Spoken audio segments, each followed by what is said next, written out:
આજના આધુનિક યુગમાં પર્યાવરણની શું સ્થિતિ છે? જંગલો ઘટી રહ્યા છે, પશુ પક્ષીઓ મરી રહ્યા છે. આજનો મનુષ્ય મોજ શોખની વસ્તુઓ મેળવવા માટે પર્યાવરણનો નાશ કરે છે. ભારતીય સંસ્કૃતિમાં વૃક્ષોનો અપાર મહિમા ગવાયો છે. વડને વડદાદા કહે છે, પીપળને પિતૃદેવ કહે છે ને તુલસીને તુલસી. અને આજે એ જ મનુષ્ય પોતાના ઘરનું રાચરચીલું બનાવવા માટે આડેધડ વૃક્ષોને કાપે છે. ઓઝોન સ્તરમાં પડી રહ્યા છે કાણા, વૃક્ષ વાવે તે નર શાણા. ઓઝોન સ્તરમાં પડી રહ્યા છે કાણા, વૃક્ષો વાવે તે નર શાણા. પ્લાસ્ટિકનો ઉપયોગ બંધ કરો, ભારત પ્રદૂષણ મુક્ત કરો. આજે ઉદ્યોગ ધંધાના પ્રદૂષણને કારણે પર્યાવરણ એ ભાંગી પડવાની સ્થિતિ પર આવી પહોંચ્યું છે, જેના પરિણામ સ્વરૂપે આજે આપણે ગમે તેટલી તંદુરસ્ત જીવનશૈલી જાળવી રાખીએ તો પણ આજે આપણે ગમે ત્યારે બીમાર પડી જઈએ છીએ. આજે પર્યાવરણ એટલી હદે ભાંગી પડ્યું છે કે ઓઝોન સ્તરમાં કાણા પડી રહ્યા છે.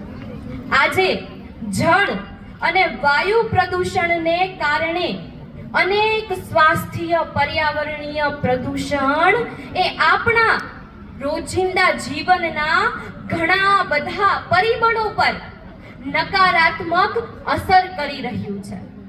આ બધી જ સમસ્યાનું એક જ સમાધાન છે અને એ છે પર્યાવરણનું સંરક્ષણ. આપણા વડાપ્રધાન શ્રી નરેન્દ્રભાઈ મોદીજી કે જેઓ પાછલા અમુક વર્ષોથી જે યોજનાઓ ચલાવે છે, જે કાર્યક્રમો ચલાવે છે, એ બધામાં ક્યાંક ને ક્યાંક પર્યાવરણ સંરક્ષણ માટેનો જ આગ્રહ છે. એ પછી સ્વચ્છ ભારત મિશન હોય કે સિંગલ યુઝ પ્લાસ્ટિક મુક્ત અભિયાન હોય, એ પછી નમામિ ગંગા યોજના કે જેના દ્વારા ગંગા નદી સ્વચ્છ કરવાની યોજના હોય, કે પછી સોલાર એનર્જીનો વિકાસ કરવાનો હોય, આ બધી જ યોજનાઓ દ્વારા પર્યાવરણના સંરક્ષણ માટેના પ્રયાસો કરવામાં આવે છે.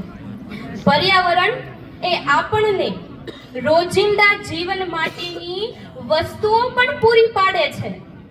પાટલી વેલણ ધોકા, બારી બારણા ને ખાટલા રોજિંદા ઉપયોગમાં છે આટલા.